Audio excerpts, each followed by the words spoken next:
Hello, and welcome to another episode of Us Unfiltered, the podcast where we share raw personal stories and practical tips to help you manage your mental health.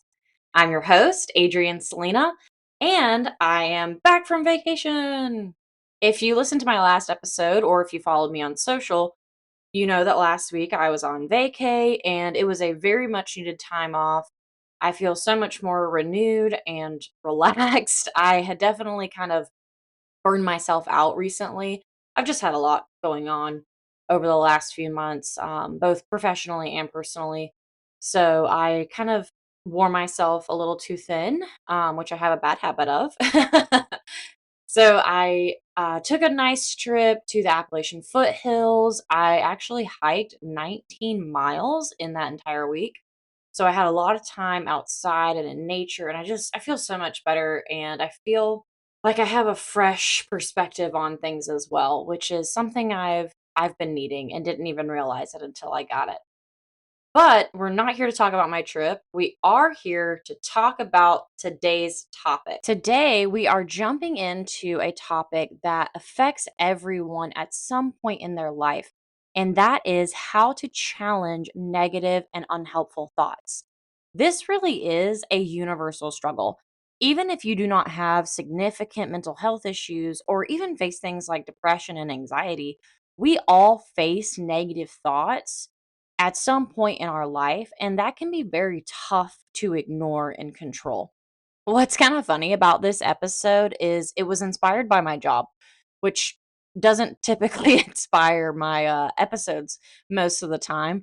But I work at a nonprofit veteran service organization where we help veterans and their families connect to various services from financial coaching to physical wellness, all the way to mental health resources.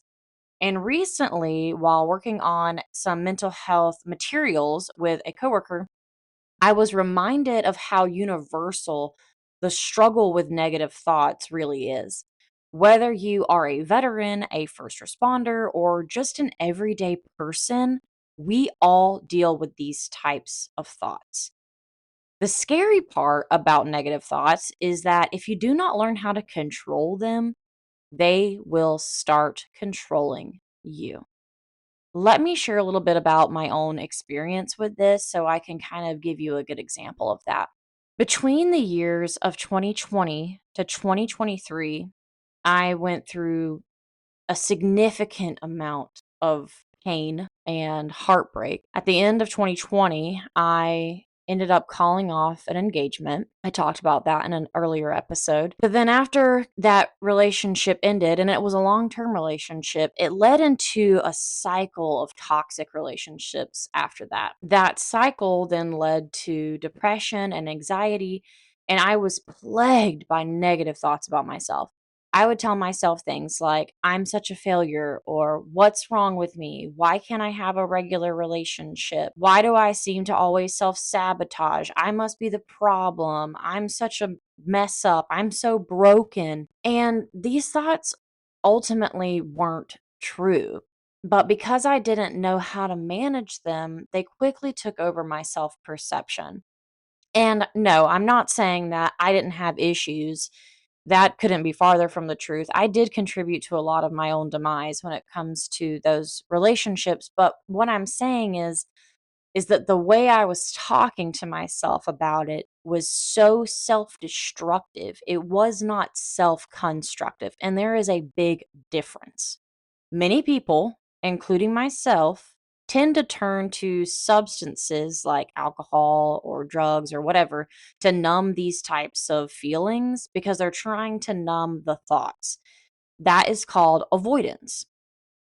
And that avoidance pattern can lead to addiction and an even more destructive cycle. And while addiction or alcohol abuse is just an example, it could be that you're doing something else to avoid your negative thoughts.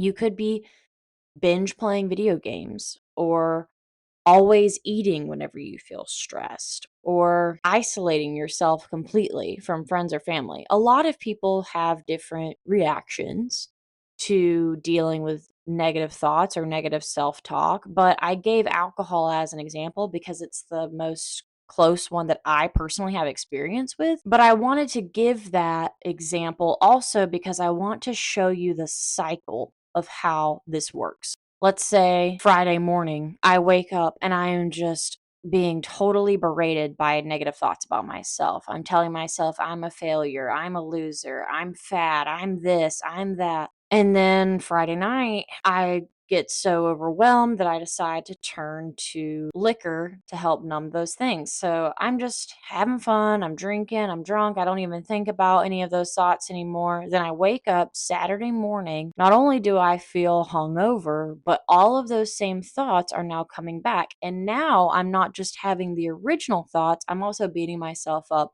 for drinking so much, and then that makes me want to drink more. So I use that example because it really does become a destructive cycle whenever we do not learn how to control negative thoughts.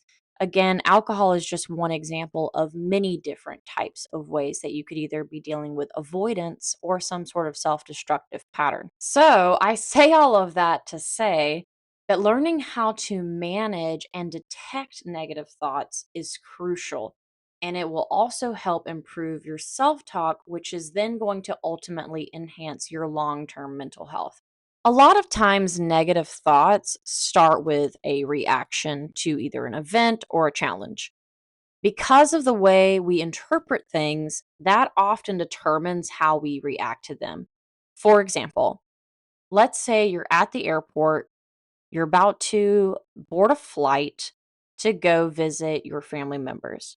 And before they start calling boarding, suddenly the flight is delayed 2 hours. Let's say you interpret this extremely negatively, and now you're not only frustrated, but it's leading to negative self talk. So that could look something like, oh, this is just going to take so long. I'm never going to get there on time. Why does this always happen to me? That is an example of reacting negatively to a situation that is ultimately out of your control.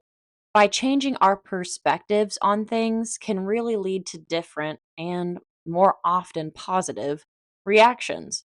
If your interpretations are constructive, you'll start to find the benefit in how you respond to situations more positively. I really like practical tips. That's just who I am as a person.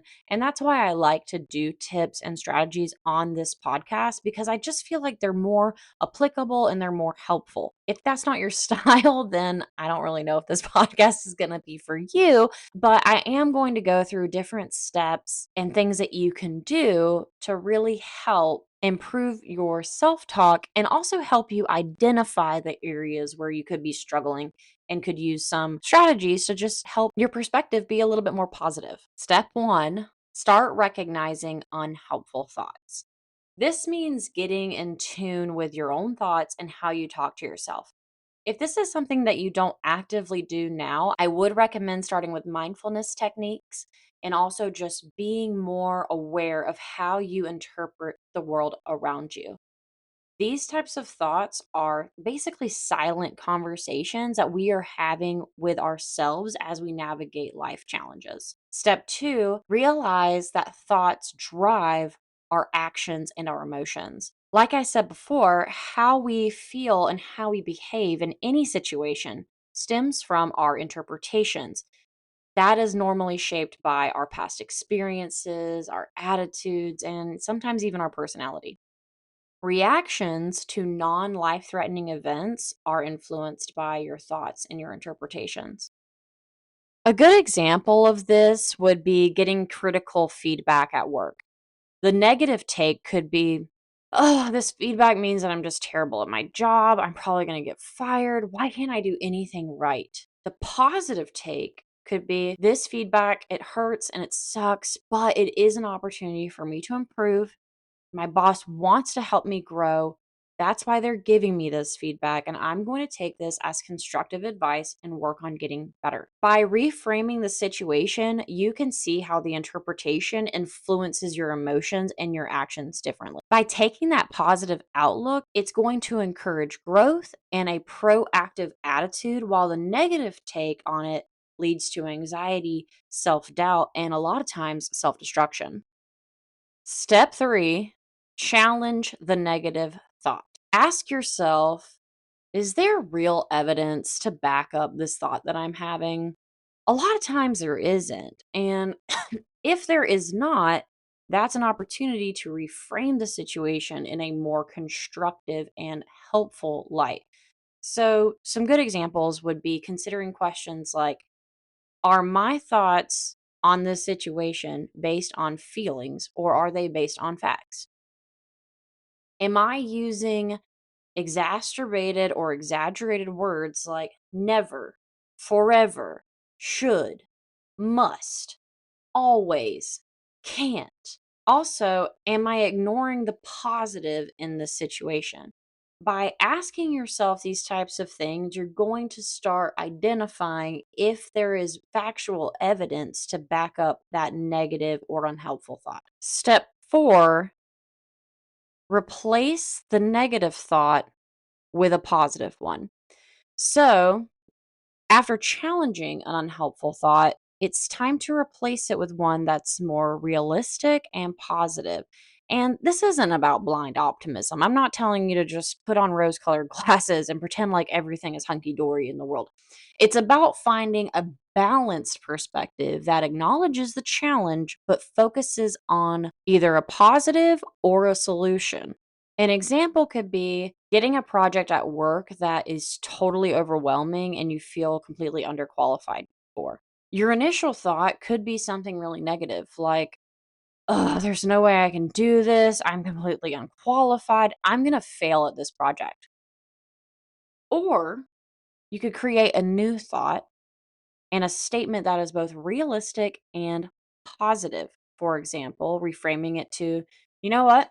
I may face challenges with this work project, and I might have to ask for help from some various colleagues who may be a little bit more qualified, but I can handle the project and I'm going to learn a lot from this. By reinforcing the positive thoughts, for example, like practice repeating the new thought regularly, especially when you notice that the negative ones are creeping back in, the more you reinforce it, the more natural it's going to become thinking in constructive ways. Then take action on that thought. If you've reframed that negative thought about that work project, take proactive steps to start addressing that challenge and seek the support. That way, it not only builds confidence in you, but it reinforces that positive mindset that we just talked about and how you create the shift to the positive.